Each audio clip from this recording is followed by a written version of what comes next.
हे दोस्तों, this is Mukesh. कभी कभी हम लोग अपने डे टू डे लाइफ में ऐसे सेंटेंसेस को बोलते हैं जहाँ पर हम लोग कहते हैं वो उभरता हुआ स्टार है, वो उभरता हुआ कवि है, मैं एक उभरता हुआ टीचर हूँ, वो एक उभरता हुआ यूट्यूबर है। हे गाइस, ऐसे सेंटेंसेस को इंग्लिश में बोलने के लिए किस स्ट्रक्चर का यूज करते हैं जहाँ पर हम लोग कहते हैं उभरता हुआ। उभरता हुआ का कहने का मतलब है कोई फेमस हो रहा है, कोई पॉपुलर हो रहा है, तो हम उसको बोलते हैं उभरता हुआ। तो इसको इंग्लिश में बोलते हैं हम लोग बडिंग। बडिंग या नहीं तो बोल सकते हैं राइजिंग। राइजिंग या बडिंग वर्ड का यूज किया जाता है, दोनों में से आप किसी का भी यूज कर सकते हैं। अब इसके कंप्लीट स्ट्रक्चर को देखते हैं। सबसे पहले सब्जेक्ट लगाएंगे। सब्जेक्ट को लगाने के बाद यदि सेंटेंस प्रेजेंट में बोल रहे हैं तो इज या आर में से कोई एक आएगा। यदि सेंटेंस पास्ट में कहते हैं तो वॉज या वर में से कोई एक आएगा। उसके बाद हम लोग लगाएंगे आर्टिकल और के साथ बडिंग या राइजिंग, और राइजिंग या और बडिंग। उसके बाद ऑब्जेक्ट लगा देंगे, जैसे कि उभरता हुआ कवि और बडिंग पोएट, या और राइजिंग पोएट। उभरता हुआ यूट्यूबर और राइजिंग यूट्यूबर, या और बडिंग यूट्यूबर। अब इसको बेटर तरीके से समझने के लिए कुछ एग्जांपल्स लेते हैं। तो आज का पहला सेंटेंस है वो उभरता हुआ स्टार है। तो इस सेंटेंस के लिए आप कहिएगा he is a rising star. He is a rising star, या नहीं तो he is a budding star. He is a budding star. Next sentence, वह एक उभरता हुआ यूट्यूबर है। तो इस सेंटेंस के लिए आप कहिएगा he is a rising YouTuber. He is a rising YouTuber, या नहीं तो he is a budding YouTuber. He is a budding YouTuber. Next sentence, मैं उभरता हुआ टीचर हूँ। तो इस सेंटेंस के लिए आप कहिएगा I am a rising teacher. I am a rising teacher, या नहीं तो I am a budding teacher. Next sentence, क्या आप एक उभरते हुए कवि हैं? तो इस सेंटेंस के लिए आप कहिएगा are you a rising poet. Are you a rising poet, या नहीं तो are you a budding poet.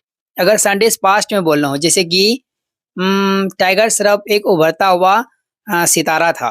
तो tiger Shroff was a rising star. Tiger Shroff was a rising star. Bollywood एक उभरता हुआ इंडस्ट्री था। तो इस सेंटेंस को ट्रांसलेट कीजिए, ऐड कीजिए कमेंट बॉक्स में। If you make any mistake then I will correct it. Thank you for watching my video and do not forget to share this video. Hey दोस्तों, this is Mukesh. मेरा एक viewer है नौमान मिर्जा। इन्होंने पूछा है sir, sorry यदि मैंने उसका नाम का जो प्रोनाउंसिएशन गलत किया हो, नौमान मिर्जा। तो आइए हम लोग सेंटेंसेस की तरफ बढ़ते हैं। किताबें कहाँ रखी है, या जूते कहाँ रखे हैं, पेन कहाँ रखा है, मोबाइल कहाँ रखा होगा, चाबी कहाँ रखी होगी।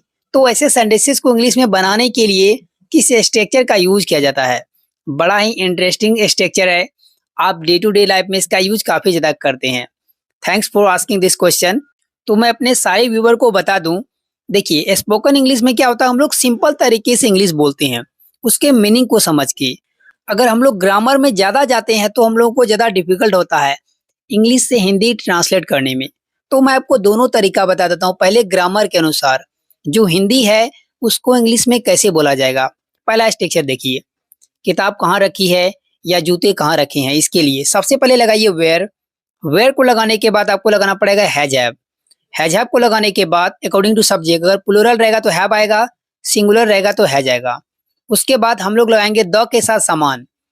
After that been. बीन के बाद लगाएंगे कैप्ट या पुट। दोनों वर्ड में से किसी एक का यूज करेंगे।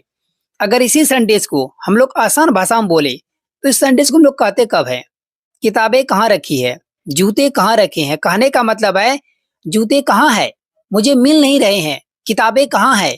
तो इस सेंटेंस को आप सिंपली कह सकते हैं वेयर लगाइए, उसके बाद इज या आर लगाइए अकॉर्डिंग टू सब्जेक्ट, और उसके बाद द के साथ सामान लिख दीजिए। वर्ब नहीं भी लगाइएगा कैप्ट पुट, तो यहीं पर आपका स्ट्रक्चर कंप्लीट हो गया। देखिए कुछ एग्जांपल्स। किताब कहाँ रखी है, तो इस सेंटेंस के लिए आप कह सकते हैं where is the book. Where is the book. ऐसे भी बोल सकते हैं where is the book kept, where is the book put. ये सिंपल तरीका हुआ।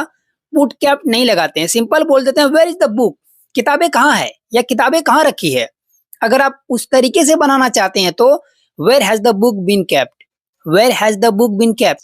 ये स्ट्रक्चर है प्रेजेंट परफेक्ट का पैसिव वॉइस, क्योंकि किताब कहाँ रखी गई है किसी के द्वारा, पैसिव वॉइस के सेंटेंस है। नेक्स्ट सेंटेंस है जूते कहाँ रखे हैं। तो इस सेंटेंस के लिए आप कह सकते हैं where have the shoes been kept, where have the shoes been kept, या नहीं तो where are the shoes, where are the shoes. इस तरीके से आप सिंपल सेंटेंस बना सकते हैं। पेन कहाँ रखा है, तो इस सेंटेंस के लिए आप कहिएगा where is the pen, where is the pen. I think आपने ये वाले सेंटेंसेस को समझा। अब नेक्स्ट टाइप के सेंटेंसेस देखते हैं।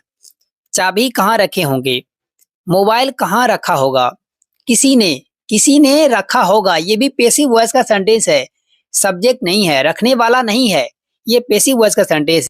यदि आपने टेंसेस पढ़े होंगे तो आपको पता होगा फ्यूचर परफेक्ट टेंस में होगा, होगी, होंगे। कोई काम फ्यूचर में होगा तो वो है फ्यूचर परफेक्ट टेंस। लेकिन यहाँ पर भी है होगा, होगी, होंगे, लेकिन ये फ्यूचर का सेंटेंस नहीं है, पास्ट में। कोई काम पास्ट में किया गया। पेन कहाँ रखा होगा, किसी ने कलम कहाँ रखा होगा, किसी ने चाबी कहाँ रखा होगा।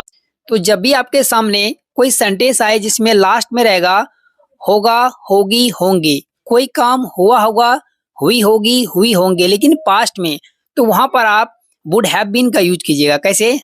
स्ट्रक्चर में सबसे पहले लगाएंगे वेयर, वेयर को लगाने के बाद लगाएंगे वुड, और वुड को लगाने के बाद लगाएंगे द के साथ समान, और उसके बाद लगाएंगे हैव बीन। हैव बीन को लगाने के बाद केप्ट या पुट में से कोई एक लगा देंगे।